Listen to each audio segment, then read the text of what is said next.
Hello, कैसे हो बच्चों? बच्चों, आज हम हिंदी का पाठ 3 पढ़ेंगे। Florence Nightingale. Florence Nightingale. पढ़ने की तैयारी। अस्पताल में कौन कौन से लोग काम करते हैं? आप क्या बनना चाहते हैं? कारण सहित बताइए। आप किस महापुरुष का अनुकरण करना चाहेंगे? बच्चों, ये प्रश्न आपको इस पाठ को पढ़ने के बाद बताने होंगे। परिचायिका या उपचारिकाएँ सेवा भावना की अद्भुत मिसाल होती हैं। नारियों की ममतामयी तथा त्यागमयी छवि के कारण ही उन्हें जीवनदायिनी तथा देवी की संज्ञा दी जाती है। इस छवि को गढ़ने का काम पन्नाधाय सावित्रीबाई फूले, पंडिता रमाबाई, एनी बेसेंट, भिकाजी कामा, सिस्टर निवेदिता, फ्लोरेंस नाइटिंगेल तथा मदर टेरेसा सरीखी महिलाओं ने किया। आइए नर्सिंग को सेवा का पर्याय बनाने वाली आदर्श नारी फ्लोरेंस नाइटिंगेल के बारे में जानते हैं। देखो बच्चों, हमारे भारत में, हमारे देश में बहुत सी ऐसी महिलाएं हुई हैं जिन्होंने हमारे देश की अपने परिवार से भी बढ़कर ज़्यादा सेवा की है। उन्होंने अपने देश को ही सब कुछ माना है। तो उनमें से एक हैं फ्लोरेंस नाइटिंगेल। तो इनके बारे में हम आज पाठ पढ़ते हैं। आपने अस्पतालों में सफ़ेद ड्रेस में नर्सों को मरीजों की सेवा करते हुए देखा होगा। अपने समर्पित सेवा भाव से ये मरीजों की निराशा दूर कर उनमें आशा का संचार करती हैं। आज जीवन का संदेश देने वाली प्रेम और सेवा की प्रतिमूर्ति नर्सों को सिस्टर कहा जाता है। ये महान विभूति फ्लोरेंस नाइटिंगेल के बनाए मार्ग पर ही चल रही हैं। नाइटिंगेल अपनी सेवा से उन लाखों लोगों के दिलों में जगह बनाई जो किसी न किसी रूप से लाचार थे। उन्होंने नर्स के पेशे को एक नई परिभाषा दी। नाइटिंगेल का जन्म सन 1820 में इटली के फ्लोरेंस नामक शहर में हुआ था। इनके माता पिता की इच्छा थी कि बच्चों के नाम उनके जन्म स्थान से जुड़ा हुआ हो। बच्चों का नाम उनके जन्म स्थान से जुड़ा हुआ हो। इसी कारण उन्होंने अपनी कन्या का नाम फ्लोरेंस रख दिया। इटली में इस बालिका के जन्म से पूर्व फ्लोरेंस नाम पुरुषों का ही होता था, लेकिन आज इस महान नारी के कार्यों के कारण फ्लोरेंस नाम रखना अनेक महिलाओं के लिए गर्व की बात हो गई है। नाइटिंगेल संपन्न माता पिता की प्रिय संतान थी और बड़े ही नाज नखरों के साथ पली थी। उच्च शिक्षा से पूर्ण थी, परंतु उनका हृदय सदैव सेवा की भावना में डूबा रहता था। दुखी लोगों का दुख दूर करने की एक तड़प उनके हृदय में थी। देखो बच्चों, ये फ्लोरेंस नाइटिंगेल, इनका जन्म 1820 ईस्वी में हुआ था, लेकिन इनके यहाँ की परंपरा थी कि अपने जन्म स्थान के नाम पर ही बच्चे का नाम होना चाहिए। इसीलिए इनका नाम फ्लोरेंस नाइटिंगेल रखा गया। पहले ये नाम सिर्फ पुरुषों के ही होते थे, लेकिन जब नाइटिंगेल के नाम के सामने फ्लोरेंस रखा गया तो उसके बाद लड़कियों ने इस नाम को रखना अपना सौभाग्य समझा और उसमें गर्व महसूस किया। तो बच्चों, देखा आपने कि इटली में इस बालिका का जो नाम था, उसके जन्म से पहले वाले जो ऐसे नाम थे उनमें सिर्फ पुरुषों का नाम होता था, महिलाओं का नाम नहीं होता था। लेकिन ये पहली महिला थी जो इनके पिता ने इनका नाम फ्लोरेंस नाइटिंगेल रखा। ये एक बहुत ही समृद्ध परिवार से थी, संपन्न परिवार से थी। ये अपने परिवार की प्रिय पुत्री थी और बड़े ही नाज़ नखरों में इनका पालन पोषण हुआ था। इनकी उच्च शिक्षा, ये उच्च शिक्षा से पूर्ण थी, फिर भी इनका हृदय सेवा की, दूसरों की सेवा की भावना में डूबा रहता था और लोगों का दुख दूर करने के लिए ये हमेशा तत्पर रहती थी, हमेशा सोचती रहती थी। फ्लोरेंस के माता पिता का समाज में मान सम्मान था, परिवार में किसी प्रकार का अभाव नहीं था। फिर भी बालिका फ्लोरेंस का मन मानव सेवा में तथा मस्तिष्क अस्पतालों की दुर्दशा और नर्सों के प्रति होने वाले दुर्व्यवहार के कारणों को ढूंढने में लगा रहता था। वह नर्स बनना चाहती थी, पर परिवार की प्रतिष्ठा के दृष्टिकोण से यह उचित नहीं था। इसी कारण उन्हें विदेश यात्रा पर भेज दिया गया।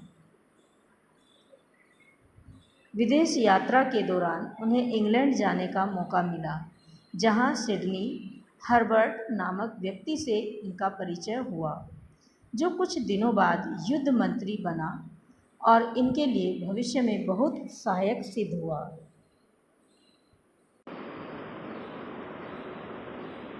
पेरिस में इनकी भेंट एक ईसाई मठ की 2 भिक्षुणियों से हुई। इन्हीं भिक्षुणियों ने अलेक्जेंड्रिया के एक मठ के नाम का परिचय पत्र फ्लोरेंस को दिया।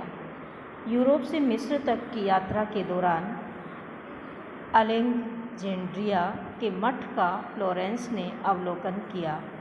इसी यात्रा से लौटते हुए वे जर्मनी के कैसर्सवर्थ नामक स्थान पर प्रोटेस्टेंट पादरी द्वारा चलाए जा रहे नर्सों के ट्रेनिंग सेंटर को भी देखने गई। कुछ दिनों बाद इसी नर्सिंग कॉलेज में उन्होंने नर्सिंग की शिक्षा प्राप्त की। पीड़ितों की सेवा करने की वाले प्रत्येक स्थान के प्रति उनका विशेष लगाव रहा। ऐसे स्थानों का उन्होंने स्वयं जाकर निरीक्षण भी किया। देखो बच्चों, उनके मन में शुरू से ही दूसरों की सेवा करने का मन था। उनका दूसरों की सेवा करने की ही भावना थी उनके मन में। इसलिए वो हमेशा यही देखती रहती थी कि कहाँ किसी की सेवा करने का मौका मिले। उनका मन कहीं भी नहीं लगता था, लेकिन जब उन्हें पता चला तो वो नर्सिंग कॉलेज में नर्स की ट्रेनिंग लेने के लिए चली गई। सन 1850 में इस महान संवेदनशील नारी के अंदर एक वैचारिक तूफान उठा, जो सभी पारिवारिक सामाजिक बंधनों को तोड़कर फ्लोरेंस नाइटिंगेल जैसी महान नारी के रूप में सामने आया। अगस्त 1853 में बीमार स्त्रियों के लिए लंदन में एक अस्पताल खोला गया। फ्लोरेंस इस अस्पताल की अध्यक्षा बनी। इनकी सेवा भावना, परिश्रम और प्रबंध कुशलता से एक अलग ही प्रशंसा का वातावरण बना। उन्होंने प्रचलित विश्वासों का विरोध करते हुए मरीजों के कमरों की खिड़कियां खुली रखकर उन्हें एक सुखमय स्थिति प्रदान की। इसी कारण इनके अस्पतालों में मरीजों की संख्या में वृद्धि होने लगी। सितंबर 1854 में क्रीमिया का युद्ध छिड़ गया, जिसमें फ्रांस, ब्रिटेन, ऑटोमन साम्राज्य तथा सार्डिनिया के गठबंधन ने रूस को हराया। इस युद्ध में घायल सिपाहियों की सेवा का कोई प्रबंध न था। डॉक्टरों की तो कौन कहे, पट्टी बांधने वाली नर्सें भी नहीं थी। देखा बच्चों, जब युद्ध छिड़ता है तो ऐसी ही स्थिति सब जगह होती है। कि कोई पट्टी बांधने वाला भी नहीं मिलता। डॉक्टर तो क्या मिले देखने के लिए मरीज को, लेकिन कोई पट्टी बांधने वाला भी नहीं मिलता। इस समय सिडनी हर्बर्ट इंग्लैंड का युद्ध मंत्री था। उसने फ्लोरेंस के समक्ष क्रीमिया जाने का प्रस्ताव रखा। यह प्रस्ताव फ्लोरेंस के सपनों को साकार करने जैसा था, अतः वह तुरंत तैयार हो गई। 21 अक्टूबर 1854 को वह क्रीमिया रवाना हो गई। क्रीमिया में सैनिकों की दुर्गति के कारण शोक की लहर थी। तभी एक संपन्न एवं उच्च परिवार की महिला का सुख और आराम की जिंदगी छोड़ क्रीमिया आने का समाचार लोगों में प्रसन्नता की एक कारण बन गया। इस अभियान में 38 नर्सें भी फ्लोरेंस के साथ थीं। इस महान कार्य के लिए लोगों ने चंदा एकत्र किया तथा अन्य उपयोगी सामग्रियां भी दान में दिए। फ्लोरेंस ने अपनी सेवा के साथ अपने धन का भी उपयोग किया, यानी अपने धन को भी इसी उपयोग में लगाया। नवंबर में वे स्कूटारी पहुंची, जहां बलक्लावा के घायल सैनिक तो थे ही, इंकरमन के 600 घायल सिपाही भी पहुंचा दिए गए। यह समय घोर संकट का था। समय कम, काम अधिक। इस समय लोगों के विरोध का सामना भी फ्लोरेंस को करना पड़ा। देखो बच्चों, जब कोई काम करते हैं तो उसमें विरोध भी होता है और सहयोग भी होता है, लेकिन यहाँ कोई भी इनके साथ सहयोग करने वाला नहीं था, सब विरोधी थे, तो इन्हें सबके विरोध का भी सामना करना पड़ा।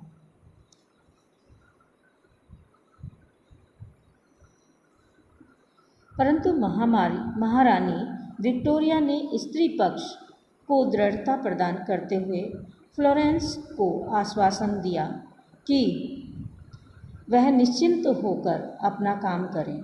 इस अभियान में पीड़ितों की सेवा में वे दिन रात जुटी रही। इनके प्रयासों के चलते मृत्यु संख्या घटती चली गई और यह संख्या मात्र 2% रह गई। सेवा की यह प्रतिमूर्ति रात को सोने से पहले काले कपड़े पहने, अपने भूरे बालों को सफ़ेद टोपी से ढके, हाथ में एक लैंप लेकर अस्पताल के बाहर शिविरों का चक्कर लगाती, कराहते हुए मरीजों के समीप बैठकर उनको दिलासा देती, उनके आंसू पोंछती, घावों पर मरहम पट्टी करती और प्रेम स्नेह के लेप से उनकी अंतरात्मा में जीवन संचार करती। देखो बच्चों, आज के समय में तो ऐसा कोई मुश्किल ही होगा जितना इन्होंने अपने लिए तो नहीं किया, लेकिन जितना इन्होंने लोगों के लिए किया, कि इन्हें तो सिर्फ एक खुशी मिलती थी दूसरों की सेवा करने की, लेकिन जैसे इन्होंने सेवा की, इस समय में इस तरह के मरीजों को देखकर कोई भी घबरा जाता, कोई भी विचलित हो जाता, लेकिन फ्लोरेंस कभी विचलित नहीं हुई और वह हमेशा दूसरों का साथ देती रही, उन्हें दिलासा देती रही, उनके शिविरों में जाकर उन्हें आश्वासन देती रही और जीवन के प्रति उनके मन में उमंग भरती रही। यदि ये इस काम को ना करती तो न जाने वहाँ उस समय कितने लोग मर जाते, कितनी लाशें होती जो गिनी भी नहीं जाती। तो बच्चों, हमें भी ऐसे ही लोगों का साथ देना चाहिए और उनसे प्रेरणा लेनी चाहिए। अंधेरे में उभरती जीवन ज्योति जगाने वाली फ्लोरेंस को लोगों ने दीप की देवी अर्थात लेडी विद द लैम्प कहना शुरू कर दिया। आज भी फ्लोरेंस नाइटिंगेल को लेडी विद द लैम्प के नाम से ही अधिक जाना जाता है। बच्चों, हमने इस पाठ में देखा कि एक महिला ने किस तरह इतने लोगों की सेवा की और उनकी सेवा कर उन्हें जो खुशी मिली वो किसी को बताई नहीं जा सकती। और लेकिन उन्होंने जितने लोगों की जान बचाई उन्होंने उनका ज़रूर शुक्रिया अदा किया होगा। बच्चों, हमें इस पाठ से शिक्षा मिलती है कि हमें ज़रूरतमंदों की मदद करना चाहिए और सबसे प्रेम करना चाहिए। हमें परोपकार की भावना, सेवा की भावना, दूसरों के प्रति दयालु और उनकी सहायता करना आना चाहिए। हमें ये गुण अपने अंदर समेटने होंगे, अपने अंदर उजागर करने होंगे, जिससे हम असहाय लोगों की, गरीब लोगों की सहायता कर सकें, उन्हें स्नेह दे सकें। यदि किसी के पास लोगों की कमी है तो हम उन्हें पुत्र या पुत्री बनकर उनके दुख को थोड़ा कम कर सकते हैं। और इसी प्रकार से बच्चों, आप इस पाठ को अच्छे से पढ़ेंगे।